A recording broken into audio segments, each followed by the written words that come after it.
Bueno, como veíamos, ahí el Tribunal Constitucional declaró ahí como inconstitucional este artículo sobre titularidad sindical del proyecto de reforma laboral. Desde la oposición, lo veíamos también, valoraron esta decisión, mientras que desde el Ejecutivo no descartaron en realidad un posible veto presidencial. Ahí hay varias cosas que queremos analizar. Estamos junto al presidente de la Cámara de Diputados y ex ministro del Trabajo, Osvaldo Andrade. ¿Cómo está? Buenas noches, mamá. Bien, gracias. Lo miraba mientras usted miraba las declaraciones, estaba como analizando hartas cosas. ¿Qué es lo que analizaba? Las declaraciones de la oposición, analizaba el traspié, analizaba la posición que queda el gobierno. ¿Cuál es su análisis en torno a esta situación? Mire, la oposición recurrió al Tribunal Constitucional por cuatro cosas. Porque estas cosas siempre es buena contarlas completas. De las cuatro cosas, dos de ellas fueron rechazadas, el requerimiento de inconstitucionalidad. La negociación del sindicato interempresa, que a mí en lo particular me interesaba mucho, y el tema de la información para la negociación. Es decir, los trabajadores para poder negociar a través del sindicato interempresa y además van a tener acceso a la información que le permite una buena negociación. Acogió parcialmente el fallo, el requerimiento, en lo que se refiere a la extensión de beneficio en relación a la extensión por afiliación, es decir, el trabajador no sindicalizado que se incorpora al sindicato y adquiere automáticamente los beneficios de la negociación. Eso lo rechazó, pero hasta donde entiendo mantuvo el criterio, y ahí hay un cambio con la norma actual, de que para que haya extensión de beneficios se requiere el acuerdo del sindicato con el empleador, que para mi gusto es lo central. Y por eso me llamaba la atención algunas de las expresiones de los parlamentarios de la derecha.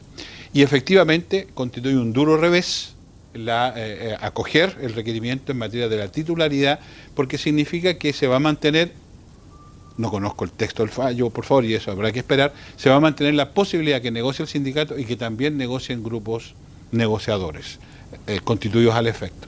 Y es un revés porque la experiencia lo que ha demostrado es que estos grupos negociadores usualmente se constituyen desde la iniciativa del propio empleador, de forma tal de impedir por esta vía que los trabajadores se sindicalicen.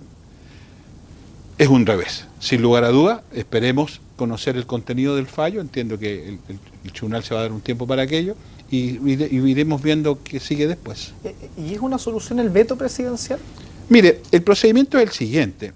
Nosotros, la Cámara de Origen, la Cámara de Diputados va a conocer el fallo, tiene que corregir en el proyecto aquellas cosas que el fallo cambia, ¿no es así? Y tenemos que enviarlo al Ejecutivo para que el Ejecutivo se pronuncie. Efectivamente, una alternativa es el veto, pero eso ya es una decisión que tiene que tomar el Ejecutivo. Pero ¿cómo puede ser vista un veto?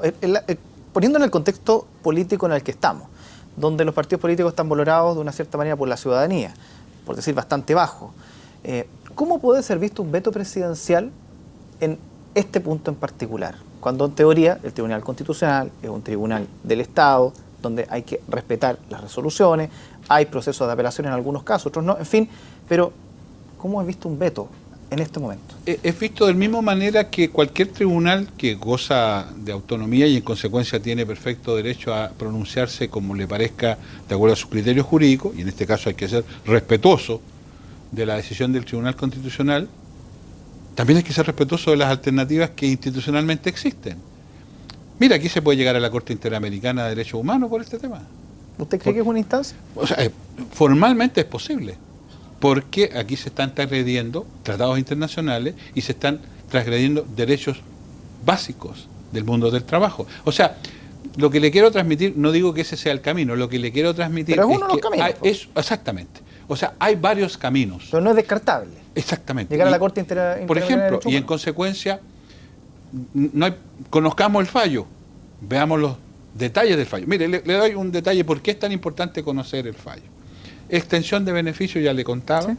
Pero por ahí se presentó una indicación que señalaba que el trabajador que se incorporaba al sindicato se le extendían los beneficios solo en tanto cuanto cumpliera los requisitos del acuerdo. Esto fue hecho notar por los abogados de la derecha porque según ellos había un cambio. La verdad que no hay ningún cambio, es una indicación que se presentó. Yo no sé cómo quedó esa indicación o cómo va a quedar producto del fallo, porque claro, la declaración del tribunal no lo señala, pero vaya que es distinto si se mantuvo o no se mantuvo, ¿se fija? Entonces, conocer los detalles del fallo no es una forma de eludir una discusión, es que es muy necesario. Ahora, más allá de la posición personal que podamos tener cada uno respecto a ese punto en particular, sobre este rechazo, es conveniente insisto, para cómo es visto nuestro país, que un tribunal que señala que un artículo en particular va en contra de nuestra propia Constitución, que es la que tenemos en estos momentos, de ahí que se cambie más adelante otro tema, tratar de revertir o buscar otros caminos que digan lo contrario cuando es la Constitución, es como ir en contra de la Constitución en ese sentido. O sea, puede ser visto de esa manera, porque preguntándole todas las visiones que puede haber. Sí, no, o sea, esto puede ser visto de muchas maneras. Yo también podría trasladarle a usted que estas resoluciones se tomaron en empate, con el voto dirimente del presidente, la mayoría de ellos. Y en el caso de la extensión de beneficios fue así. Es decir, en el propio tribunal hubo una controversia que fue completamente equilibrada. 5 a favor, 5 en contra. En el caso de la titularidad fue 6 y 4. O sea, le quiero transmitir que convengamos que hay opiniones al respecto también. Y de los fallos, la propia institucionalidad permite recurrir ante ellos, porque es parte de la misma... El Ejecutivo puede presentar ante el mismo tribunal un recurso de aclaración si hay algo que le parece oscuro, confuso. O sea, hay alternativas institucionales. Mi punto es que para poder decidir aquello, y cuál es el camino más adecuado, es re importante conocer el texto del fallo, porque lo que tenemos hasta ahora, si yo quisiera frivolizar, diría, fueron por 4, ganaron 1. Pero claro, es una frivolidad, pero era porque es una muy importante. Pero eran comunicacionalmente eran las que más se le había dado como un buen fiesta. Exactamente. Los pilares de esta reforma son 3: pactos, huelga y titularidad. Una de ellas tiene un traspiés. Veámoslo. Pero sí tengo una reflexión un poquito más de fondo, si usted me lo permite. Sí, por supuesto. Mire, para los que llevan muchos años en esto, los temas laborales son así. Son de muchos retrocesos, de avances y retrocesos. Lo que no se debe terminar jamás es la voluntad de seguir luchando por aquello. Entonces, a lo mejor esto va a pasar y va a tener un decurso, y bien, que así sea, pero hay que seguir bregando. Estos temas, otros temas. Hoy día me preguntaban sus compañeros de la prensa y yo les decía, sin perjuicio de que hay que seguir resolviendo esto, veamos el 22 también, porque los trabajadores de la prensa también necesitan jornada de trabajo. Se da cuenta que hay muchas más cosas que seguir haciendo. Entonces, lo que llamo es más bien a que no desmayemos. Los traspiés existen, y en materia laboral, vaya que hemos vivido hartos, pero eso no tiene que ser un obstáculo para persistir en el trabajo. Ahora, aprovechando la instancia que está acá, respecto a las inscripciones en el Cervela, otra cosa. Cambiando de tema. ¿Eso fue una piedra en el camino? ¿Alguien puso la zancadilla? ¿Se le hicieron solos? ¿Cómo es ese tipo de traspiés? Porque son altas volteretas que se han visto por ahí. Mire, yo creo que el problema de fondo es que en la nueva mayoría no hay un método de resolver los conflictos y las discrepancias. Y en consecuencia, francamente a mí, el error haya sido que faltaron firmas, que la hora... La verdad que, se lo digo con mucha franqueza, no le doy mucha importancia. Ya vendrá tiempo para aclarar esas cosas. Mi punto es si somos capaces de resolver nuestras discrepancias. Hasta un tiempo atrás lo podíamos hacer y llegábamos... Concertación. Y también como nueva mayoría. Yo fui parte de las primarias. ¿Pero cuánto duraron sin discrepancia? Bueno, pero le estoy contando. Sí, yo estuve muchas veces dentro de estos procesos y amaneciéndose. Fíjese que una vez tuvimos sin que estuvieran todos los presidentes y no tuvimos ningún problema. Para que usted vea que también a veces las cosas, los criterios cambian. Lo recuerdo, yo estaba presente, así que no es que me hayan dicho. Pero lo que le quiero transmitir es que mi impresión es que aquí se llegó al momento final con un punto de desacuerdo y sin un método para resolver el desacuerdo. Entonces, claro, lo de las firmas más o menos, el atraso más o menos, es casi parte del anecdotario. Lo que importa es que el método no existe y lo que la gente de la nueva mayoría pide es que ese método exista. Hay un consejero regional del Partido Socialista que renunció a ser consejero regional para participar en la primaria. Usted comprenderá que a él le da lo mismo quien sea el responsable de este tema. Lo que importa es que hayan primaria, porque para eso él hizo ese esfuerzo. A él se le debe una explicación. Pero si no hay método para resolver un conflicto, usted está dejando también sobre la mesa que efectivamente lo hubo un conflicto, porque aquí se dejó entrever públicamente que es que no llegó la presidenta del Partido Socialista, que después no estaban las 7 firmas de las 14, en fin. Pero aquí da la sensación que hay un problema más de fondo. Claro, ¿Y cuál es ese problema de fondo que hay? Más allá de resolver el conflicto, ¿cuál es el problema de fondo? El propósito común. Nosotros cuando planteamos que hay que luchar contra la desigualdad tenemos que tener la capacidad de construir esquemas de trabajo que nos permitan poner en el centro de nuestra tarea ese propósito común. Y eso no hay. Y cuando eso se diluye, empiezan los problemas. Cuando uno dice que hay que terminar con los privilegios, esto tiene que abarcar toda nuestra tarea. Entonces decimos, una buena manera de terminar con ciertos privilegios es que la ciudadanía se pronuncie sobre estas cosas. Y en consecuencia que hayan primarias, ¿no es así? Y todos estamos de acuerdo en que hayan primarias. Y lo decimos en forma altisonante. Tienen que haber primarias, lo hemos hecho antes también. Ustedes promovieron esta misma normativa, de hecho. Exactamente. Y además no solo eso, hemos hecho primaria antes. Sí. Pero llega un momento en que eso hay que materializarlo. Y ahí uno tiene que empezar a preocuparse de los alcaldes de mi partido.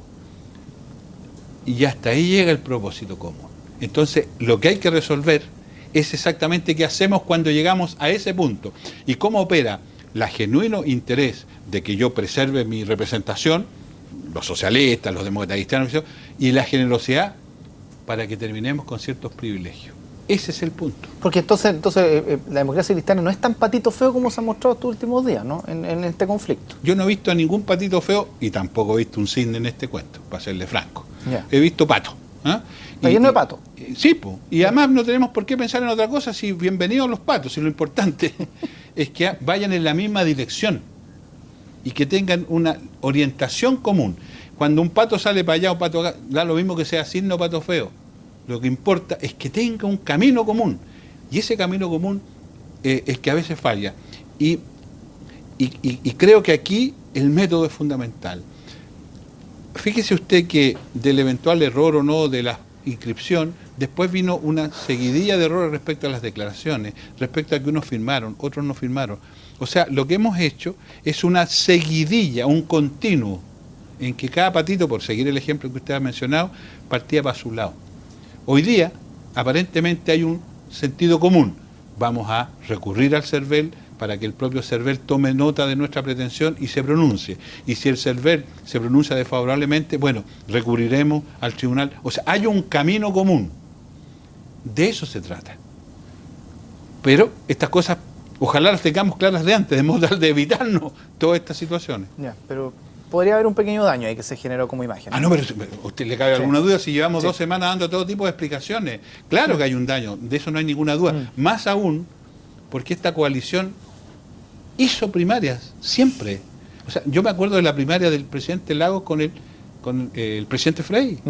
Desde entonces, el Partido Socialista ha hecho primarias internas, ha hecho primarias ciudadanas. En la democracia cristiana hemos hecho primarias muchas veces. Por eso es tan difícil de explicar esta situación. Yo podría entender que el error hubiera estado en la derecha, porque para ellos es una experiencia nueva. Ellos son primerizos en este esfuerzo. Así que habría que ser benevolentes si ellos han cometido un error, porque claro, primera vez que lo hacen, están aprendiendo. Ok, pero no en el caso nuestro. Muchas gracias. No, gracias a usted y que esté muy bien. Igual usted.